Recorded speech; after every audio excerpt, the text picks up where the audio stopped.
Hey, what's up, guys? This is Brian from Whisper Status 74. This is a quick video on the styling of OLED. This is the cosmetic difference. This is the body of the display.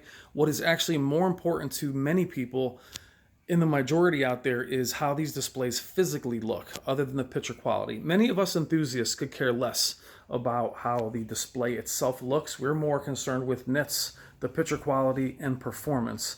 The vast majority of people out there buy them the best depending on their appearance, their overall appearance, how it looks in your entire room, how it goes with the rest of your furniture, and what you have in that room. Doesn't matter much to me, but the biggest selling point is the aesthetic. Viewing angles and aesthetic, which is why so many of the other LED companies have tried to get more thin, more elegant, which I think causes its own problems as far as too thin a design for LED. Our favorite LEDs are actually pretty thick to hold the full array local dimming. The biggest selling point is how thin the top part of this display is. It literally just disappears. You can take a pencil and realize that it's thinner than the pencil, or more slim than the pencil. You get to the base of it. This is where it gets pretty thick. That's where everything is housed, which is not a bad price to pay. However, be mindful, guys, that these will bend, and they will bend rather easy. This is a 55-inch, 65-inch obviously will bend easier. The 77-inch is actually dangerous to handle. They will bend taking them out of the box. So be careful, those of you looking to pick up larger versions. Moving it around the house, be very careful to grab it at its base. Don't squeeze it, and just balance the top. They will bend, and they will bend upon shipping. What I also like is the minimalist design of the stand in terms of LG's written there. It's not written anywhere on the actual bezel because there isn't one. It is basically frameless. So when you're watching content, it really just hovers in the air. Now, with the screen off, it is a mirror. We show this in the Bright Room Performance. You can actually see the entire room that it's in. This is a very, very bright room. High ceilings, as well as a light up top when content is playing. Excuse me. It is visible. It's not a mirror.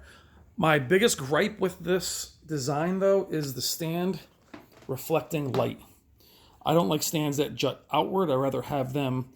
I can pull the display close. I don't want to see the reflection. That is a huge reflection, and in the videos it actually looks like blooming. You can see where it would look like a blooming. So that's probably my biggest knock on it, as well as it being very delicate. To me, guys, as blown away as I am by the slim design, it's not something I truly care about. It could be something that people walk in your room and say, wow, that thing is very thin. I don't care about it. It's something that OLED is known for. It has that unmistakable look to it. You walk in a room, that's clearly an OLED. I'll do my burn-in test of my friend's Jeremy's AF8 tomorrow. Do it every few months. And his is on his wall, and it just looks amazing. It just has a great aesthetic. Very thin, very beautiful. Little robot bird here. What's funny is my remote turned on this fireplace thing, which is interesting, a remote for the TV. But the styling of it is one of its greatest selling points, guys. Again, not super important to me, but it is important to many people and may be important to many of you. As far as bragging rights, having a flagship, having something that's very high-end, OLED just exudes that. It just exudes that minimalist, beautiful look. And this is the B8 from last year. This isn't even the highest end, as they do change, especially with the E version of these displays. They go and get higher end and higher end looking as they go up. If this is one of your lowest end, that's pretty amazing if you really think about that. So no matter which one you buy, you have this beautiful look. Now, even the TCL 8 series that we're also very excited about is still very chunky. Now, what I mean by chunky is not the thickness, but you would see TCL written right here at the bottom. That I don't love. I don't love seeing the name of the display anywhere. I'd rather not see it at all. Even the Vizio barely has it in the corner. But if the styling is important to you, it's very hard to beat any of the OLEDs. Beat the Sony, the Panasonics, and the LGs. They are beautiful. Now, this OLED does have a little bit of the red tinge, not as much as it has in years past. That bothers some people. They feel like they get a yellow image out of it. I have not noticed anything like that. I've been nothing but impressed. And even the styling with my wife and my kids walk in and are blown away by how minimalist it is. So it could be a big selling point for many of the majority out there, guys. And we talk about us being enthusiasts. Always keep in mind, we are not the majority. These TVs are really not being made for us. As we saw with LEDs lowering their contrast to kind of make things, try to compensate for a wider viewing angle. They're really more interested in selling displays, not pleasing those of us who are way, way too picky. Now, in my opinion, a few years back with the Samsung KS9000, the KS8000, the Sonys, the more thin the design of the LEDs, the more issues I saw with edge-lit bleed.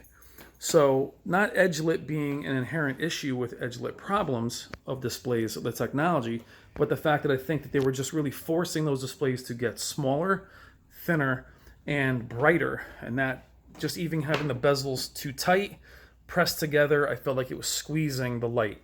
My Samsungs had light jutting in, and I feel like that was more because they were trying to get thin, trying to look elegant. The KS9000 was very elegant. Now the displays, a lot of them are very clunky looking. They just accepted they have to be a little more on the thick side. But OLED clearly is a step above. They are unmistakable. You know it's one every time you walk in a room. The HDMIs are on the other side. They're easy to get to. Definitely enjoying it, but that's just a quick overview of how they look. I don't love the design of the stand. The newer ones are different this year, but being that this is the entry level of even the B8, it is absolutely stunning. If you told me I could keep this one and say, okay, you know what, OLED, you can't have the B9, I'd be happy with it. It's that good. But this is just a quick overview of the styling. This is what makes it so popular among enthusiasts of elegance. Elegant, minimalist. It can go in a room and not look tacky. And that's kind of a big selling point too, guys. At one time, we actually loved having the names of all of our stuff on everything. Showing it proud, having it glow in the dark in the front. Now it's all about elegance, minimalist, and most design in people's homes. This can be in the highest end home and still fit in with any kind of furniture or whatever you have in your area. They are beautiful. And like I said, they are very thin. Again, be very, very careful. They will bend. Repeating myself here, I shot this video a few times. 77-inch, more importantly, will bend out of the box. So please be very, very careful when handling them. They are stunning. That is a quick overview of the looks of OLED. How important is it to you? Are you willing to pay a little extra premium for the actual body and display, how it looks in your environment, or is it all picture quality for you guys? Let me know in the comments. I am nearly done with my time with the OLED. I've been very happy with it. Let me know what you think in the comments. Thank you as always, guys. Keep the comments coming. I will talk to you soon. Take care.